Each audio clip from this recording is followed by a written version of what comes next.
Rowdy செல்வம் மீது 6 கொலை உள்பட 27 வழக்குகள் நிலுவையில் உள்ளது குறிப்பிடத்தக்கது.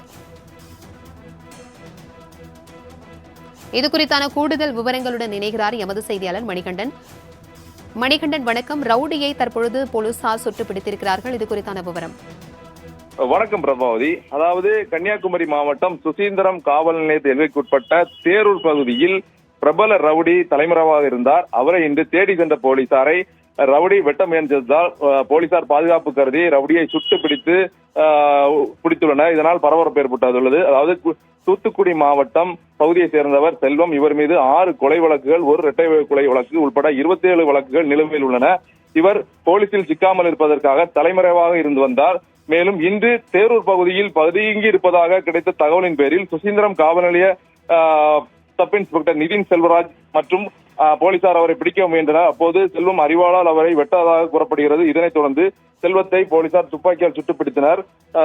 அதன் பிறகு அவரை ஆசாரிப்பள்ளம் காவல் நிலையத்தில் சிகிச்சைக்காக வைத்துள்ளனர். தூத்துக்குடி மாவட்டத்தை சேர்ந்த பிரபல ரவுடி செல்வம் என்பவர் கன்னியாகுமரி மாவட்டம் கரும்பாட்டூர் பகுதியில் தாயாருடன் வசித்து வருகிறார். இவர் மீது இரட்டை கொலை வழக்கு உட்பட 6 கொலை வழக்குகள், 27 வழக்கு உட்பட வழக்குகள் நிலுவையில் உள்ளன.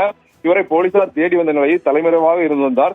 இந்நிலையில் இன்று தேரூர் பகுதியில் பிரபல ரவுடி தூத்துக்குடி செல்வம் பதுங்கியிருப்பதாக போலீசாருக்கு தகவல் கிடைத்தது. அதன்படி சுசீந்திரம் காவல்நிலைய ஆய்வாளர் ஆதாம் அலி உள்பட போலீசார் அங்கு சென்று பிடிக்க முயற்சி மேற்கொண்டனர். அப்போது ரவுடி செல்வம் அங்குள்ள போலீசாரை அறிவாளால் லிபின் ராஜ் என்ற துணை ஆய்வாளர் வெட்ட முயன்றார்.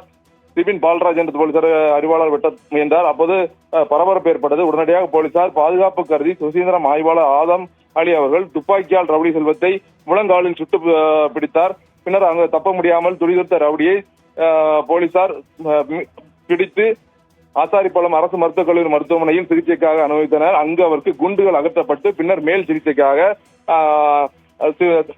தீவிர சிகிச்சை அளிக்கப்பட்டு வருகிறது. இதனால் அங்கு போலீசார் பாதுகாப்பு பணியில் தீவிரப்படுத்தப்பட்டுள்ளனர். பிரபாவதி, தகவல்களுக்கு நன்றி மணிகண்டன்.